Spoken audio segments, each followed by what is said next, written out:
Welcome dear students. आज इस video में हम फ्लेमिंगो के तीसरे चैप्टर डीप वाटर की स्टोरी के बारे में जानेंगे, जिसे विलियम डगलस ने लिखा है। ये स्टोरी एक तरह की ऑटोबायोग्राफी है, आत्मकथा है, जो कि विलियम डगलस ने अपने बारे में बताते हुए लिखी है। सबसे पहले हम इस स्टोरी की लोकेशन के बारे में जानेंगे। ये लोकेशन है अमेरिका के वॉशिंगटन स्टेट में याकिमा नाम के एक शहर की जगह के बारे में ये स्टोरी है। This story is set in Yakima city in Washington, America, and the states 11th largest city by population. तो पॉपुलेशन के हिसाब से ये अमेरिका का 11वां सबसे बड़ा शहर है।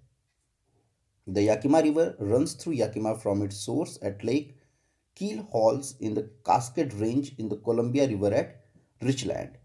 तो ये जो शहर है, ये एक नदी के किनारे बसा हुआ है जिसका नाम है याकिमा, और ये कोलंबिया रिवर का जो पूरा रेंज है उस का हिस्सा है ये। इन Yakima the river is used for irrigation, fishing and recreation. तो याकिमा नदी का जो सबसे ज़्यादा इस्तेमाल है वो खेती बाड़ी में इरिगेशन के लिए, मछली पकड़ने के लिए या स्पोर्ट्स एक्टिविटीज़ के लिए इस्तेमाल होता है। तो सबसे पहले विलियम डगलस ने बताया कि बचपन से उन्होंने बहुत सारी एस्पिरेशंस थी उनके अंदर या उनके माता पिता के अंदर, तो उसके बारे में बताया है। William Douglas was as a child was always interested to learning swimming in Yakima river like other children of Yakima town where he lived. तो इस शहर के अधिकतर लोग जो है इस नदी, ये आप जो पिक्चर देख रहे हैं ये याकिमा नदी का पिक्चर है। इस शहर के लोग ज़्यादातर याकिमा रिवर में स्पोर्ट्स एक्टिविटीज़, वाटर स्पोर्ट्स वगैरह में इन्वॉल्व रहते हैं। तैरना, नदी में तैरना, ये इनका कॉमन स्पोर्ट्स एक्टिविटी है। ये सभी लोग करते हैं वहाँ पे। At the age of 3, he was taken to a beach in California by his father so that he could learn swimming and be accustomed to water। तो जब ये 3 साल के थे विलियम डगलस, तो उनके पिताजी उनको कैलिफोर्निया जो स्टेट है वहाँ के ये समुद्र के बीच पर ले गए ताकि वो तैरना, पानी में जाना, ये सब सीख ले। But he was swept over by a big sea wave and develop deep phobia of water. मगर वहाँ पर एक बहुत ऊंची सी लहर ने क्या किया कि विलियम डगलस, छोटा सा बच्चा तो 3 साल का था ही, उसको उठा के उसने लहर ने पटक दिया। तो इस बात से विलियम डगलस के अंदर पानी के प्रति जो है एक भय पैदा हो गया, फोबिया पैदा हो गया। फोबिया मीन्स फियर, भय। डीप मीन्स बहुत गहरा भय पानी के प्रति पैदा हो गया। Mother always warned him not to go to waters as she feared that he may be drowned in water. तो माँ ने हमेशा उसको मना किया कि तुम जो है पानी में मत ही जाया करो। अगर तुम पानी के पास जाओगे, समुद्र के पास जाओगे, नदी में जाओगे, तो तुम नदी में डूब सकते हो, समुद्र में बह सकते हो, डूब सकते हो, इसलिए वहाँ पर मत जाओ।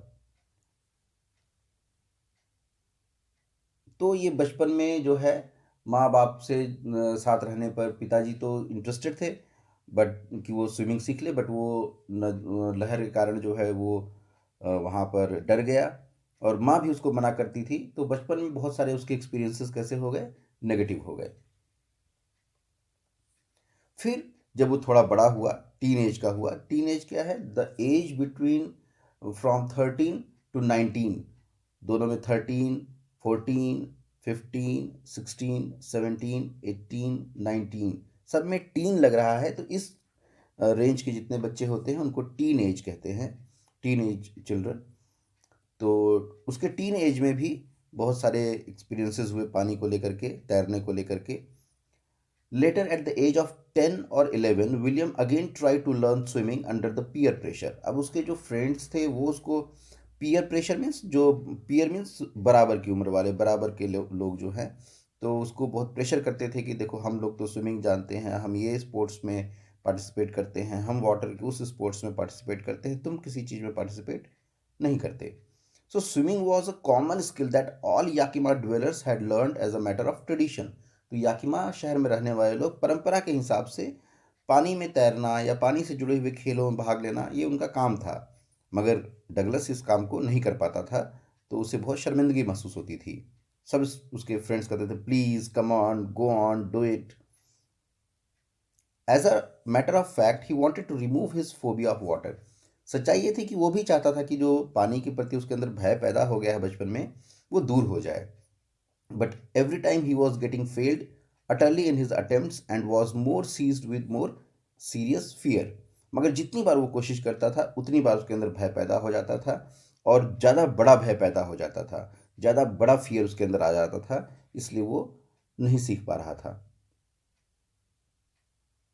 He started learning in a swimming pool of YMCA. It was a small sized swimming pool with 2 or 3 feet deep at shallow end and only 9 feet deep at deep end। तो उसने प्रयास किया कि मैं एक स्विमिंग पूल में जा कर के तैरना सीख लेता हूँ। वो स्विमिंग पूल छोटा था, YMCA का स्विमिंग पूल था। YMCA का मतलब होता है यंग मेंस क्रिश्चियन एसोसिएशन, एक तरह का क्लब है ये, अमेरिका का बहुत सारे देशों में फैला हुआ है। तो वहाँ पर उसने स्विमिंग करना सीखना शुरू किया। वो स्विमिंग पूल जो है, जो सबसे गहरा हिस्सा था वो 9 फीट का था, और जो थोड़ा कम गहरा था हिस्सा वो 3 फीट का था। तो बहुत बड़ा और बहुत गहरा स्विमिंग पूल नहीं था। One day he was alone near the swimming pool waiting for trainer and others to arrive. एक दिन वो स्विमिंग पूल के पास बैठ करके, जो सबसे गहरा वाला हिस्सा था 9 फीट वाला, उस तरफ बैठ करके वो वेट कर रहा था कि टीचर, स्टूडेंट्स, जो भी इंस्ट्रक्टर हैं वो आए, फिर वो स्विमिंग सीखेगा। मगर उसको एक लड़के ने, he was thrown into the pool by a bully boy of the school, मगर उसको एक स्कूल के बुली बॉय, बहुत एक दबंग टाइप के लड़के ने, भारी भरकम लड़के ने धक्का मार दिया, और वो स्विमिंग पूल में गिर गया, वो डूबने लग गया। First time while going deep into the water, he planned to kick the bottom of the pool and come up with buoyancy force of water. He was successful in doing so, but at the water surface he did not find anything to catch but the water। तो उसने सोचा कि मैं तो डूब रहा हूँ, तो ऐसा करूँगा कि मैं ज़मीन पर जा कर के पैर से ज़ोर से धक्का मारूंगा तो मैं उछल करके ऊपर आ जाऊंगा। ये पानी में बुआंसी फोर्स लगता है अपोजिट डायरेक्शन में, तो उसी फोर्स के हिसाब से, उसी फोर्स के सपोर्ट से वो ऊपर आ जाएगा। वो ऊपर तो आया, मगर उसको पकड़ने के लिए कुछ नहीं मिला, और फिर वो डूब गया। Second time, in order to save himself, he applied the same method of hitting the bottom of pool, but this time he could come half the way of water level. He had already swallowed a lot of water by now। तो उसने दोबारा कोशिश किया कि फिर वैसे ही धक्का मारेगा, ऊपर आएगा, मगर अब तक वो ढेर सारा पानी पी चुका था और आधे रास्ते ही आ सका, और फिर वो डूब गया। His third attempt of saving himself was also futile as he was almost unconscious now. His lungs ached, head throbbed, and finally got limp। मगर अब वो जो है बिल्कुल बेहोश हो चुका था, उसकी आंखों के सामने अंधेरा छा गया और वो बेहोश होकर के डूब गया।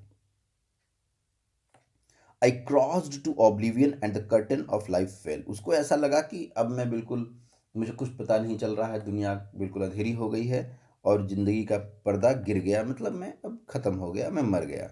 Like that he felt and he became unconscious. The next I remember I was lying on my stomach beside the pool vomiting. मगर उसको थोड़ी देर बाद उसका जो उसकी आंखें खुली, तो उसने देखा कि वो अपने पेट के बल लेटा हुआ है और वो वॉमिटिंग कर रहा है पानी का। वो जो बुली लड़का था वो डरा हुआ था, टीचर वगैरह ने डांटा था उसको, तो बोला उसने कि but I was only fooling. तो बुली बॉय ने कहा कि मैं तो केवल मजाक कर रहा था, मेरा इसको धक्का मार करके डराने का या मारने का कोई इरादा नहीं था। टीचर ने बोला the kid nearly died, be all right now, let's carry him to the locker room. ये लड़का, बच्चा जो है बिल्कुल आधा मर ही गया था, ये मर गया होता, चलो इसको जल्दी से लॉकर रूम में ले चलते हैं और उसका इलाज करते हैं। I never went back to the pool, I feared water, I avoided it whenever I could. इसके बाद तो ये दूसरे लेवल का उसके अंदर फियर हो गया, बहुत हाई लेवल का, और उसने पक्का डिसाइड कर लिया कि अब मैं कभी भी पानी में जाऊंगा ही नहीं, कुछ भी स्विमिंग भी नहीं सीखूंगा। After having suffered a serious setback to his attempts to learn swimming in school days, he left the idea of swimming at all। बिल्कुल आइडिया छोड़ दिया कि अब मैं स्विमिंग सीखूंगा ही नहीं।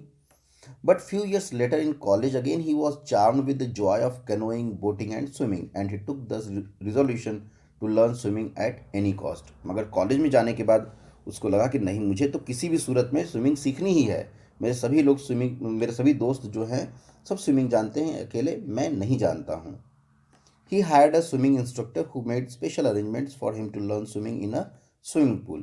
तो इसके लिए उसने एक स्विमिंग इंस्ट्रक्टर का अरेंजमेंट किया जो कि उसको स्विमिंग सिखाने लगा। कैसे उसने स्विमिंग सीखी? William was hung through a belt to the overhead rope and pulley across the swimming pool.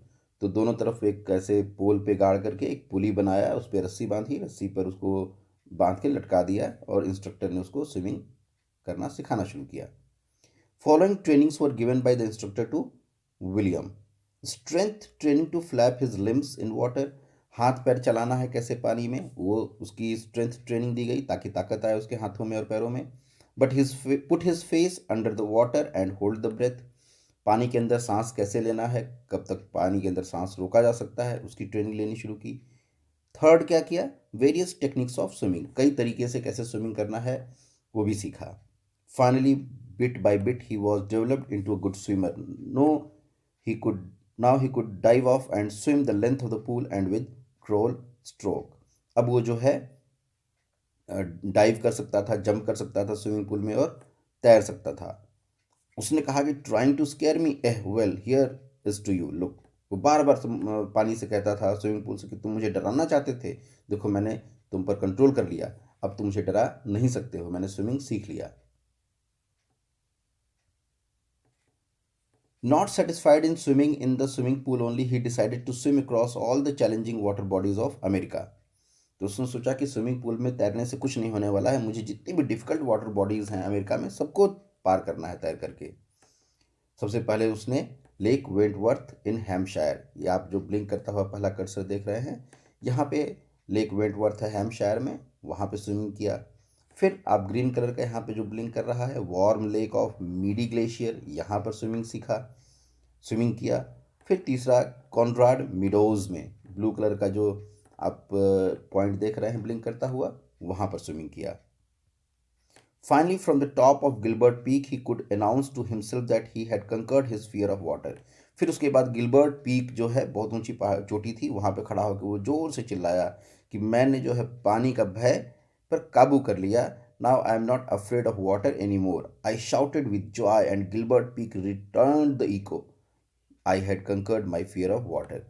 जो इको आया वहाँ से कि हाँ तुमने जो है पानी के भय के ऊपर काबू पा लिया है। इससे हमें क्या सीखा? So what we learn from this chapter is told finally by William Douglas कि only those who have known stark terror and conquered it can appreciate the importance of courage. जो लोग कभी भयभीत हुए हों, कभी वो डरे हों, कभी हारे हों, और उन्होंने उस भय और उस भय के ऊपर, उस हार के ऊपर जीत हासिल की है, वही लोग करेज के बारे में बता सकते हैं, उसकी वैल्यू को बता सकते हैं। The will to live is more important than death. One needs to learn how to overcome the fear of death. तो जिंदा रहने की जो इच्छा है वो मरने से ज़्यादा इम्पॉर्टेंट है, और जो लोग मृत्यु के ऊपर विजय पाने की कोशिश करते हैं वही जो लोग हैं सफल हो पाते हैं। All we have to fear is fear itself. उन्होंने कोटेशन दिया प्रेसिडेंट रूजवेल्ट के एक स्टेटमेंट का कि हमें डर से हारना नहीं है, डर से भागना नहीं है, हमें फियर, जो डर है उससे डरना है और उसको जीतना है। A courageous person is a freed person, he can achieve all possibilities of the world. कि जो करेजियस व्यक्ति है वही स्वतंत्र आदमी है, वही जो है दुनिया की सभी संभावनाओं को, सभी पॉसिबिलिटीज़ को हासिल कर सकता है। Nothing is impossible, the word it self says I am possible. Thank you very much. If you have any questions, email me at nityanandesh.vns@gmail.com. Thank you very much.